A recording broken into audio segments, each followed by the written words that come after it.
ಏನು ಮಾತಾಡೋದಕ್ಕೆ ಅವಕಾಶ ಇಲ್ಲ. ಈಗ ನೀವು ಈ ಕರ್ನಾಟಕದ ಸಾಮಾಜಿಕ ಆರ್ಥಿಕ ಸಮೀಕ್ಷೆನ ತಗೊಳ್ಳಿ. ನೀವೆಲ್ಲ ನಾವು ಇದೊಂದು ಸಮೀಕ್ಷೆ ಅಂತ ಹೇಳಿದ್ರು ಕೂಡ ನೀವು ಬೇಕಂತೆ ಅದನ್ನ ಜಾತಿ ಗಣತಿ ಅಂತ ನೀವು ಅದನ್ನೇ ಕರೀತೀರ. ಯಾರು ಅದು ನಿಜವಾಗಿ ಏನು ಅನ್ನೋ ಪದನೂ ಉಪಯೋಗ ಮಾಡಲ್ಲ. ಅದು ಸಾಮಾಜಿಕ ಆರ್ಥಿಕ ಸಮೀಕ್ಷೆಯನ್ನು ಕೂಡ ವಿರೋಧ ಪಕ್ಷದವರು ವಿರೋಧ ಮಾಡಿದ್ದಾರೆ. ಅವ್ರದ್ದು ಯಾವ ತರ ಡೋಂಗಿತನ ಅಂದ್ರೆ, ಉದಾಹರಣೆಗೆ ಹೇಳ್ತಾ ಇದ್ದೇನೆ, ಅದನ್ನ ಯಾರು ವರದಿಯನ್ನ ಸಲ್ಲಿಸಿದ್ದಾರೆ ಆ ಸಮಿತಿಯ ಅಧ್ಯಕ್ಷರನ್ನ, ಆಯೋಗದ ಅಧ್ಯಕ್ಷರನ್ನ ನೇಮಕ ಮಾಡಿದವರು ಬಿಜೆಪಿಯವರೇ. ಆ ಆಯೋಗದ ವರದಿಗೆ ಯಾರೆಲ್ಲ ಸೈನ್ ಹಾಕಿದ್ದಾರೆ ಅವ್ರನ್ನೆಲ್ಲ ಸದಸ್ಯರು ಮಾಡಿದವರು ಬಿಜೆಪಿಯವರೇ. ರಿಪೀಟ್ ಮಾಡ್ತೇನೆ, ಈ ಆಯೋಗದ ಅಧ್ಯಕ್ಷರನ್ನ ನೇಮಕ ಮಾಡಿದವರು ಬಿಜೆಪಿಯವರೇ. ಅವರು ಅವತ್ತು ಬಿಜೆಪಿಯ ನಾಯಕರಾಗಿದ್ರು. ಆಯೋಗದ ಸದಸ್ಯರು ಯಾರ್ಯಾರು ಸಹಿ ಹಾಕಿದ್ದಾರೆ ಅವ್ರನ್ನೆಲ್ಲ ಆಯೋಗದ ಸದಸ್ಯರು ಮಾಡಿದ್ದು ವರದಿಯನ್ನ ಕೊಟ್ಟಿದ್ದಾರೆ. ಅದ ವರದಿ ಸಲ್ಲಿಸಿರೋದು ಬಿಜೆಪಿ ಅಪಾಯಿಂಟೆಡ್ ಅಧ್ಯಕ್ಷರು, ಬಿಜೆಪಿ ಅಪಾಯಿಂಟೆಡ್ ಮೆಂಬರ್ಸ್.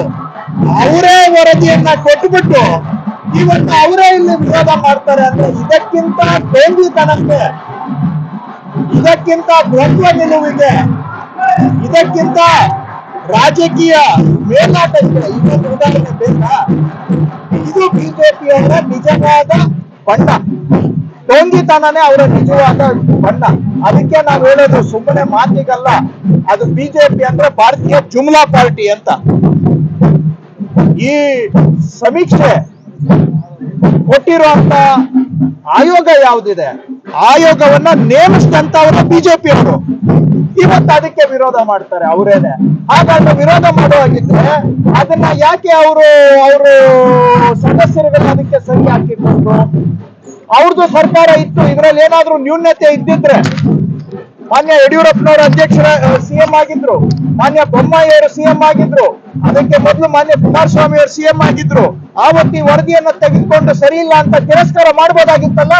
ಯಾಕೆ ಮಾಡ್ಲಿಲ್ಲ ಇವರು? ನಿಜವಾಗಿ ಏನಾದ್ರೂ ಇದ್ರಲ್ಲಿ ನ್ಯೂನ್ಯತೆ ಇದೆ ಅಂತ ಅವ್ರಿಗೆ ಗೊತ್ತಿದ್ದಿದ್ರೆ ಆ ವರದಿಯನ್ನ ಅವತ್ತು ಸ್ವೀಕಾರ ಮಾಡಿ ಅದನ್ನ ತಿರಸ್ಕಾರ ಮಾಡ್ಬೋದಾಗಿತ್ತು. ಏನ್ ಮಾಡ್ತಾ ಇದ್ರು ಅವತ್ತು?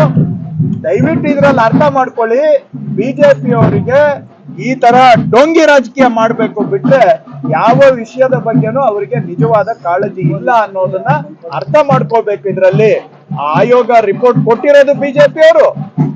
ಹಿಂದೆ 4 ವರ್ಷ ಬಿಜೆಪಿ ಸರ್ಕಾರ ಇದ್ದಾಗ ಅವತ್ತು ಏನ್ ಬೇಕಾದ್ರೂ ಇವ್ರು ತೀರ್ಮಾನ ಮಾಡ್ಬೋದಾಗಿತ್ತು, ಇವ್ರಿಗೆ ಸ್ವಾತಂತ್ರ್ಯ ಇತ್ತು, ತೀರ್ಮಾನ ಮಾಡ್ಲಿಲ್ಲ.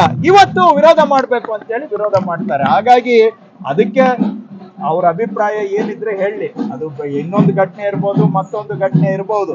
ಬಿಜೆಪಿ ಅವರ ಡೋಂಗಿತನಕ್ಕೆ ನಾವು ಬಗ್ಗೋದಿಲ್ಲ. ಸತ್ಯನಿಷ್ಠೆ ಆಧಾರದ ಮೇಲೆ ಕರ್ನಾಟಕದ ಹಿತಕ್ಕಾಗಿ ಏನ್ ಮಾಡ್ಬೇಕು ಆ ಕೆಲಸವನ್ನ ನಾವು ಮುಂದುವರಿಸಬೇಕು.